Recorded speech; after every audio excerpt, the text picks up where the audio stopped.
ഇന്ന് അപ്പൂന് ലീവുള്ള ദിവസമായിരുന്നു കേട്ടോ. രാവിലെ തന്നെ ആൾ എൻ്റെ കൂടെ അടുക്കളയിൽ കയറിയിട്ടുണ്ടായിരുന്നു. രാവിലെ കാപ്പിക്കുള്ള സാധനമൊക്കെ ഉണ്ടാക്കി കഴിഞ്ഞതിന് ശേഷം പിന്നെ പുളിശ്ശേരി വെക്കാമെന്ന് വിചാരിച്ച് ഞാൻ അടുക്കളയിൽ കയറിയിട്ടുണ്ടായിരുന്നു കേട്ടോ. അപ്പോൾ പുളിശ്ശേരി വെച്ചുകൊണ്ടിരിക്കുകയാണ്. എനിക്ക് അത്ര പിടിയില്ലായിരുന്നു കേട്ടോ. ഞാൻ പിന്നെ ഒരു ഉദ്ദേശം വെച്ച് വയ്ക്കായിരുന്നു. സത്യം പറഞ്ഞാൽ പുളിശ്ശേരിയെല്ലാം വെച്ച് പകുതി ആയപ്പോഴത്തേക്കാണ് എനിക്ക് തൈരില്ലാത്ത കാര്യം ഓർമ്മ വന്നത് കേട്ടോ. പിന്നെ തൈരില്ലാതെയാണ് കേട്ടോ ഈ ഒരു കറി ഞാൻ ഇറക്കി വെച്ചിട്ടുണ്ടായിരുന്നത്.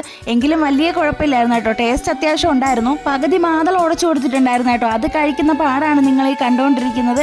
വീഡിയോ ഒക്കെ എടുക്കുന്നതാണെന്നൊക്കെ പറഞ്ഞിട്ടാണ് ഇത് വായിൽ വെച്ചു കൊടുക്കുന്നത് കേട്ടോ. പിന്നെ ഈ കറിക്കുള്ള കടുക് താളിച്ചൊക്കെ ഒഴിക്കുകയാണ് കേട്ടോ. കടുക്, വറ്റൽമുളക്, കറിവേപ്പില ഇതെല്ലാം കൂടെ ഒന്ന് താളിച്ചൊഴിക്കുകയാണ്. അപ്പോൾ വീട്ടിലുള്ള ദിവസമാണെങ്കിൽ കാർട്ടൂൺ ഇട്ട് കൊടുത്താൽ പോലും അവൻ കാർട്ടൂൺ കാണത്തില്ല കേട്ടോ.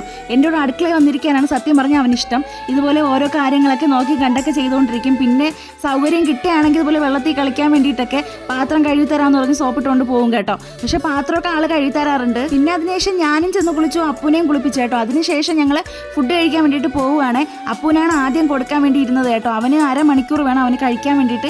അതൊക്കെ കഴിഞ്ഞിട്ട് അവൻ ഒരു ഉറക്കം ഉറങ്ങി കേട്ടോ. എൻ്റെ പുറത്ത് കിടന്നാണ് അവൻ ഉറങ്ങുന്നത്. അവൻ ഇന്ന് വീട്ടിൽ നിൽക്കുന്നതുകൊണ്ട് തന്നെ ഇന്ന് ഇലയപ്പം ഉണ്ടാക്കാമെന്ന് വിചാരിച്ചേട്ടോ. അവന് നല്ല ഇഷ്ടമാണ് ഈ ഒരു സാധനം. അപ്പോൾ ഇന്ന് അവൻ ഉറങ്ങി കിടന്നത് കൊണ്ട് തന്നെ അതിനുള്ള സമയം കിട്ടി കേട്ടോ. അപ്പോൾ പെട്ടെന്ന് അടുക്കളയിൽ ചെന്ന് ചായ ഇട്ടു, ഇലയപ്പം ഉണ്ടാക്കി. നല്ല ടേസ്റ്റ് ആയിരുന്നു കേട്ടോ. ഇത് നല്ല സോഫ്റ്റ് ആയിരുന്നു. അകത്തൊക്കെ നല്ല ഫില്ലിങ്സ് ഞാൻ കൊടുത്തിട്ടുണ്ടായിരുന്നു കേട്ടോ. ചേട്ടനായാലും അപ്പൂനായാലും ഇത് നല്ല ഇഷ്ടമാണ്. പക്ഷേ ചേട്ടൻ ഇന്ന് വീട്ടിലായിരുന്നു കേട്ടോ. ചേട്ടന് വേണ്ടിയിട്ട് ഞാൻ മാറ്റി വെച്ചിട്ടുണ്ടായിരുന്നു. അപ്പോൾ ഇത്രയുള്ള അടുത്ത വീഡിയോ കാണാം. ബൈ.